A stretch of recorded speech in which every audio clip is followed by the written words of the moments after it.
My mom said she wished my daughter didn't exist, so I ended their safety net. Birthdays are supposed to be soft and sweet cake candles and family photos. You look back on years later with a smile.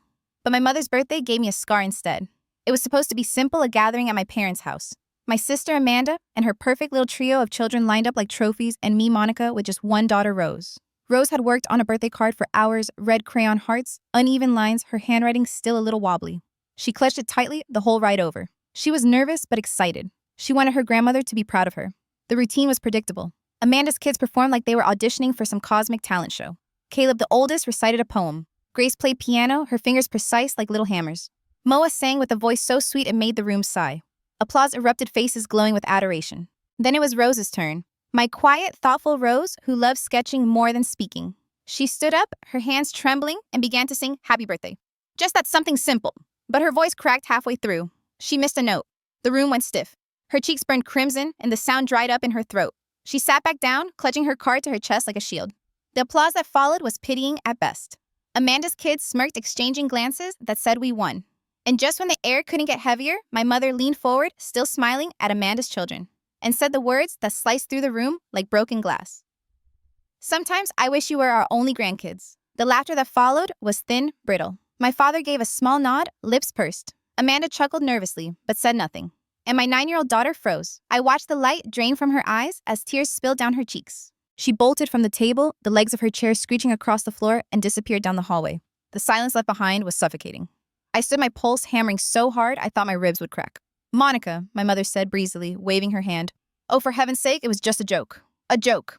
That word has been used as camouflage in my family for decades. A way to dress cruelty in a clown's costume. I didn't answer. I didn't trust myself to. I followed Rose, found her curled on the floor, clutching that crayon card like it was her lifeline. Her tiny shoulders shook as she sobbed. I crouched down, pulling her into my arms. Come on, I whispered, my voice breaking. We're leaving. No dramatic confrontation. No screaming. Just me, my daughter, and the door. We walked past the dining room. Amanda's kids sat stiffly. My father stared at his plate, and my mother's smile had already begun to curdle into something brittle and defensive. The birthday cake sat untouched. No one stopped us. Outside, the air was cool, crisp against my skin. Rose's small hand gripped mine so tightly it hurt, but I welcomed the pain. It kept me grounded. In the car, she pressed herself against me, her tears soaking my sleeve. I whispered, "You're everything to me. Do you hear me? Everything." She nodded faintly, but her eyes still shimmered with doubt. That was the moment I decided. My mother thought her words were just a casual cruelty that would pass. But they weren't. They were a wound carved into my child, a wound into me. And this time, I wouldn't let it scab over while pretending it never happened. This time, their lives would start to unravel. People love to say, all children are blessings. My parents preferred to remind me I was the bill. I was their teenage accident, 2 18-year-olds with a rented basement apartment and no plan. They never said we didn't want you outright, but I heard it in every sigh when field trip money was due, every half joke at cookouts. Monica cost us college. Adults laugh. Kids translate it perfectly. You ruined us. By the time Amanda came along, they were older, married, steady. She was planned, wanted, celebrated. Her baby pictures fill entire albums. Mine live in a cracked shoebox mixed with old receipts. Favoritism isn't thunderclaps. It's pebbles dropped every day. Christmas morning, she gets a shiny bike, I get a used scooter. Report cards. My A's earn a nod here, B+ earns ice cream. Teachers call her gifted. Me, just responsible.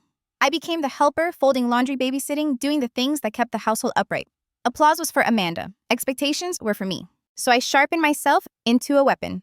I studied like survival depended on it, because it did. Scholarships were my ladder out. When a full ride to law school arrived, I thought I'd finally earned pride. What I saw in their faces wasn't pride. It was relief. At least you won't cost us anymore. I built a career. I sent them $300 a month to cover the mortgage. I cleaned up their delivery, business permits, paperwork, court filings, all free. Before me, lawsuits were constant. After me, their chaos disappeared. They even bragged about their lawyer daughter. Yet behind closed doors, I was still the mistake who owed them. Then came Rose. Unexpected, unplanned, but mine. When I told my parents I was keeping her, my mother said flatly, "Get rid of it." My father added, "Don't ruin your life again." But the second I saw that test, something inside me shifted. For the first time, I didn't feel like a burden. I felt like I had a purpose. I stepped off the fast-track promotion, chose flexibility, raised my daughter alone.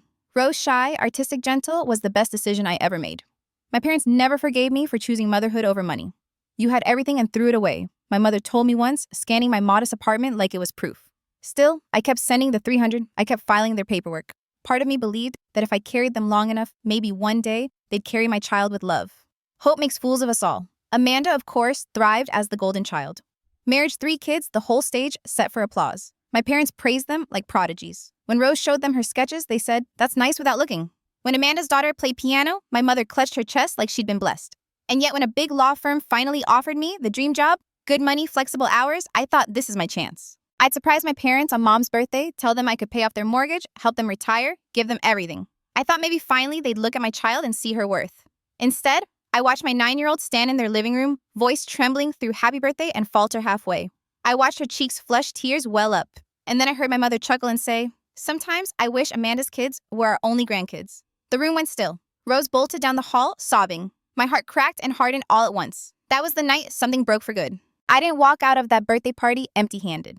I walked out with a decision. For years, I had told myself the $300 transfer was love, that filing their endless paperwork was being a good daughter, that cleaning up their messes was my role, my penance, my way of buying affection that had never been freely given. But that night, with Rose's sobs still ringing in my ears, I finally saw it for what it was, a contract written in invisible ink, my usefulness in exchange for crumbs of acknowledgement. Back home, Rose curled up in bed, clutching her crayon card to her chest. Her little voice cracked as she asked, "Why would Grandma say that? Did she mean it?" I couldn't tell her the truth, that yes, my mother meant every word even if she called it a joke. Instead, I knelt beside her, kissed her damp cheek and said, "She was wrong. You are everything." When she drifted to sleep, I opened my laptop. The cursor blinked on my banking app like a dare. One click, cancel recurring transfer. A message popped up. Are you sure? My hand shook? But I pressed yes. And just like that, the invisible contract snapped. I didn't stop there. I drafted a short email. "Don't ask me for legal help anymore. Hire your own lawyer." I hit send, shut the laptop, and sat in the silence. It wasn't triumphant. It wasn't sweet. It was raw and terrifying, like taking your first breath after being underwater too long. The next morning, my phone buzzed. "Mom, we'll talk when you've calmed down." Then Dad, "Don't do anything rash. You'll regret it." By evening, the tone shifted. "Mom, the license renewal is due. Can you just file it, Amanda?" "Hey, can you do Dad a quick favor?" I ignored them. The silence stretched into days. The voicemails grew frantic. My father's voice, once booming with authority, now cracked with desperation. "If we miss this deadline, we'll get fined. Please, Monica." And still I let them stew. It was almost funny watching the shift. The same people who told me I was ungrateful now begged for scraps of my time. The same parents who wished my daughter didn't exist suddenly realized I was the only thing keeping their world from collapsing. On the 4th day, my phone rang for the 10th time. I answered. "What is wrong with you?" my mother snapped. "You can't just cut us off." "I already did," I said. My father barged onto the line. "We raised you. We gave you everything." I laughed bitter and hollow. "And I've been paying it back ever since. But my debt is over." "You're ungrateful," my mother hissed. "No," I said softly. "I'm free." Then I hung up. That night, Rose sat at the kitchen table, sketching a girl holding a paintbrush, standing taller than a mountain. She slid the drawing toward me. "That's you?" she whispered. Her eyes sparkled with a kind of belief I hadn't seen in weeks. I looked at her and thought, this is what freedom is for, not to punish them, to lift her. The thing about toxic families is they don't lose gracefully. When you finally set boundaries, they don't sit quietly in the wreckage. They rebuild the narrative, only this time, you're the villain. I didn't need to guess what my parents were saying about me. The first hint came from my aunt's voice, dripping with sugar over the phone. "Sweetheart, your mom says you've gotten a little snobby since that new job offer. She worries you think you're too good for them now. Too good. That's what they decided to call it. Not the part where they told my 9-year-old she didn't matter. Not the years of draining me dry. Just me suddenly too fancy to care. For a while, I let them spin their tale. I knew how these things worked. Families choose comfort over truth. But then something unexpected happened. The gossip chain circled back to me. Cousins I hadn't spoken to in years sent cautious texts. Amanda's in-laws even called, all asking the same question in hushed tones. Why did you cut them off? So I told them. Not angrily, not dramatically, just the plain truth. At my mother's birthday party, she told Rose she wished Amanda's kids were her only grandchildren. Silence, then outrage. One cousin gasped. She said that. To a child? Another whispered. Poor Rose, she's only 9. And just like that, the careful story my parents built began to crack. Because cruelty always sounds worse when you say it out loud to people who weren't in the room. Still, some relatives urged forgiveness. They're old. They didn't mean it. Don't punish them. As if protecting my daughter's heart was punishment. As if survival was optional. Meanwhile, the texts from my parents grew stranger. My mom oscillated between scolding and syrup. Family makes mistakes. We can fix this. My dad sent blunt reminders about bills as though debts were stronger than wounds. And then came the twist I hadn't expected. A coworker one I'd confided in about my new job called sounding guilty. I ran into your parents at the store, she said. I thought they already knew about the promotion, so I asked how they felt about your surprise. My stomach dropped, and they went pale. Monica. Like they'd seen a ghost. They had no idea. I closed my eyes. Of course. They didn't know that I had been ready to hand them everything retirement, security, comfort until they made sure my daughter knew she wasn't wanted. In that moment, the whole picture snapped into focus. They hadn't just lost me. They'd thrown away the very lifeline they were waiting for. And now, for the first time, they were starting to realize it. It started with texts, syrupy, apologies, half-hearted attempts at affection. We miss you. It was just a joke. Let's put this behind us. As if words spoken in cruelty could simply be rolled back with words spoken in desperation. Then one Saturday afternoon, the doorbell rang. When I opened it, my parents stood there holding the most ridiculous cake I'd ever seen. It was enormous, dripping with pastel frosting, and across the top, in shaky pink icing, were the words, "To our favorite granddaughter, Rose." If insincerity had a scent, it would have been that cake, sickly sweet and utterly hollow. My mother's smile was stretched so tight it looked painful. "We made this for Rose," she announced, her voice pitched too high to show how much we love her. For a moment, I just stared. These were the same people who told my child she wasn't wanted. And now suddenly, she was their favorite. Not because they'd had a change of heart, but because they realized their safety net was gone. "She's not home," I said flatly. Their faces twitched. My father cleared his throat. "Then let her see it later. We just want to make things right." I crossed my arms, leaned against the doorframe. "You didn't come here for Rose. You came for me. For my money. That cake won't buy your way back." My mother's smile faltered, the mask slipping. My father gripped the cake box tighter, knuckles whitening. "Please," she whispered finally, the desperation cracking through.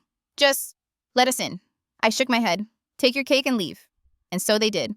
Two small, humiliated figures walking down my driveway, clutching their sugary bribe. Later, Rose asked who had been at the door. I told her it was no one important, because that's what you call people who throw away their family, no one important. What they didn't know, what they couldn't yet see, was that this wasn't just about a cake or a cruel remark at a birthday party. It was the beginning of their unraveling. Without me holding up their world, every crack in their carefully constructed life was about to split wide open. The collapse didn't happen overnight. At first, it was just small tremors, the kind of issues I used to patch up in my sleep. A missed license renewal. A minor fine for late paperwork. Annoying, but survivable. Normally, I would have caught it, fixed it before it even hit their radar. But this time, I stayed silent. And then came the audit. Their delivery company had always been a shaky operation, barely compliant, propped up by my free legal work. Without me, the cracks spread fast. Inspectors flagged missing forms, outdated insurance, and multiple violations they didn't even know how to answer for. The fines doubled, then tripled. My parents called, voices tight with panic. "Monica, just help us with this one, please. It'll only take an hour." I almost laughed. For years, I had given them thousands of hours, unpaid, unthanked, and they wanted to pretend it was just one more favor. "No," I said simply. That was when things went from bad to catastrophic. A competitor filed a formal complaint. My parents tried to handle the hearing themselves, probably thinking, how hard can it be? I later heard from a relative who attended.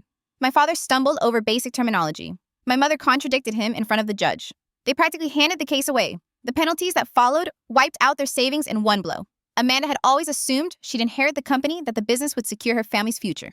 But instead, she inherited nothing but debt. And with no backup plan, no savings, and no safety net, everything they built slipped through their fingers. Meanwhile, I was thriving. My new firm respected me. My daughter Rose was finally attending an art school where her drawings weren't compared to anyone else's, but celebrated for what they were. Watching her beam when her work was pinned to the classroom board felt like vindication for every tear I'd ever seen her shed. My parents didn't see that, though. All they saw was their empire crumbling, their golden child Amanda. Suddenly bitter and furious, and the one person who could have saved them refusing to pick up the phone. And I didn't regret a thing. Once the business went under, the rest fell like dominoes. Without steady income, and without my quiet $300 a month, they started slipping behind on the mortgage. At first, they managed excuses, a temporary setback, a processing error. But banks don't accept excuses, and neighbors notice when foreclosure notices appear on doors. Amanda was livid. For years, she'd imagined herself sliding into the driver's seat of the family company. She'd taken pride in being the heir apparent, while I was painted as the selfish one. Now she stood in the ruins, realizing the empire had only survived because of me. "You could have saved it," she hissed at me once over the phone. "You wanted them to fail." I didn't argue. Sometimes, silence hurts more than words. By spring, the house was gone. The home they once bragged about, the one filled with photographs of Amanda's perfect kids, stripped down to boxes on a curb.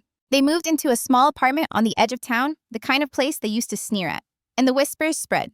Family members who once defended them began repeating my side of the story. Can you believe they said that to Rose became the question murmured at reunions? Their proud reputation as doting grandparents cracked into something uglier, the couple who told a child she wasn't wanted. Meanwhile, Rose was thriving. She walked into her new art school with her head high, her work pinned proudly on classroom boards. At night, she'd spread her sketches across the kitchen table, humming softly to herself, free from the weight of comparison. And I, for once, felt free too. Their house of cards had collapsed, but instead of mourning, I felt like I could finally breathe. Because here's the truth, I hadn't destroyed them. I'd simply stepped aside and let them live without me, holding everything together. And without me, they couldn't stand. As their world shrank, mine expanded. For the first time in years, I wasn't pouring money and energy into a black hole. Every dollar I earned stayed with me and Rose. And every ounce of energy I once wasted on salvaging their lives, I finally invested in ours. Rose flourished.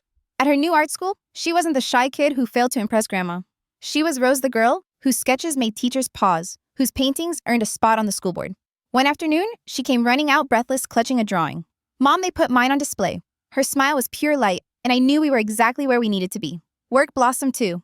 The new firm gave me cases that challenged me and colleagues who respected me. Numbers, arguments, strategy. They didn't call me dramatic, ungrateful, or selfish. They called me talented. They called me reliable. For the first time, I felt like my career was truly mine, not a tool to prop up someone else's dreams. And then there was Daniel. I met him through Rose's school, another single parent, a widower raising his daughter Lily. What began as quick chats at pickup turned into coffee, then dinners. His kindness felt steady in a way I wasn't used to. Rose and Lily clicked instantly, their bedrooms soon covered with drawings and whispered laughter late into the night.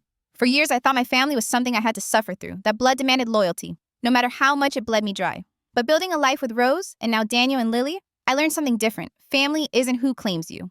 It's who shows up for you. Meanwhile, my parents tried to cling to the scraps, renting a small apartment, whispering excuses to relatives, pretending they weren't unraveling. But everyone knew.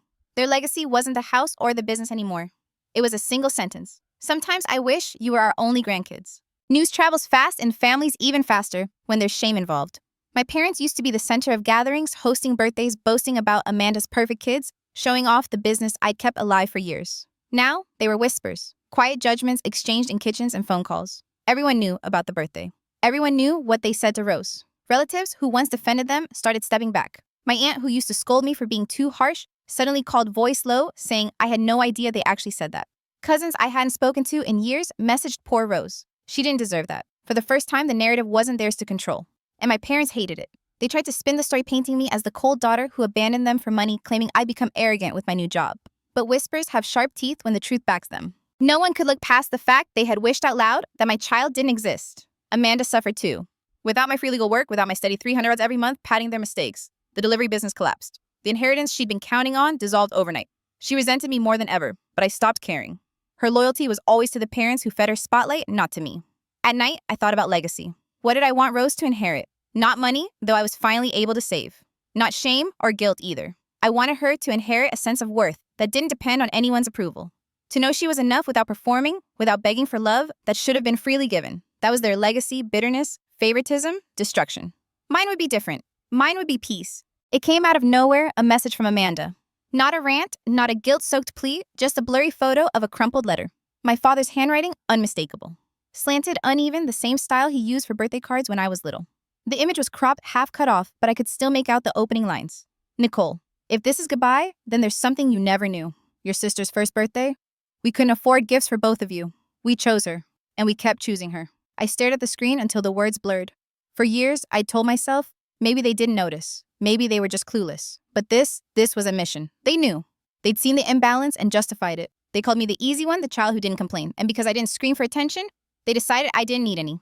I waited a full day before opening the second photo Amanda sent, the rest of the letter. Not because she deserved more, but because you never asked. You were quiet.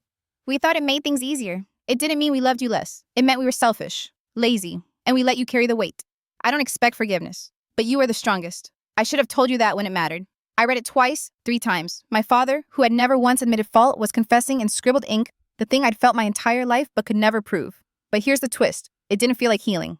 It felt like salt rubbed into a wound, because the truth didn't fix anything. It only confirmed that all those nights I cried myself to sleep as a kid, wondering why I wasn't enough. I had been right. I set the phone down and walked into the kitchen. Rose was sketching at the table, humming softly. She looked up and smiled, completely unaware of the storm raging in me. That's when I decided I wouldn't let their confession define me any more than their neglected. Their letter was their guilt to carry, not mine. I folded the memory away, for good. It was a Tuesday evening, the kind that should have been uneventful, dinner simmering on the stove. Rose sprawled on the living room floor, coloring while soft music filled the apartment. Then came the knock. Not polite, desperate. My husband opened the door, expecting a neighbor. Instead, standing there were my parents, Amanda, and her boys. They looked wrecked. My mom's hair was unkempt, mascara streaked down Amanda's cheeks, and my dad just stared at the ground like the pavement held all his answers. Nicole, please? My mom's voice cracked. We don't have anywhere else to go. Amanda's kids peeked from behind her wide-eyed, clutching worn backpacks. Amanda herself looked at me with a mixture of defiance and shame. We need help. Just for a little while. My heart pounded. Rose had peeked around the corner, her eyes flicking between me and them. She didn't say a word, but I felt her grip the back of my shirt, like she needed reassurance I wouldn't fold. I stepped outside, closing the door behind me. My husband stood silently at my side. You don't understand what it's like, Amanda said, her voice sharp with exhaustion. Everything's falling apart. I kept my tone steady. You're right. I don't understand what it's like to be chosen over and over while someone else is left invisible. I only know what it feels like to be the one left behind. And I'll never let Rose feel that way again. My mom reached for my hand, tears spilling. But we're family, I pulled back. Family doesn't wish a child didn't exist. Family doesn't use you until you break. I forgave the debt, but I can't forgive the damage. Amanda's face hardened. So you're just going to let us suffer? I didn't flinch. You chose your side a long time ago. And with that, I shut the door. The final sound I heard was the soft scrape of footsteps retreating down the hall, carrying their shame with them. Inside, Rose slipped her hand into mine. She didn't ask questions. She just whispered, "Thank you." That night, for the first time, I realized I wasn't just protecting myself. I was breaking the cycle for her. Thanks for watching and supporting these stories. If this one hit home, don't forget to like, subscribe, and share your thoughts below. Your voice matters here.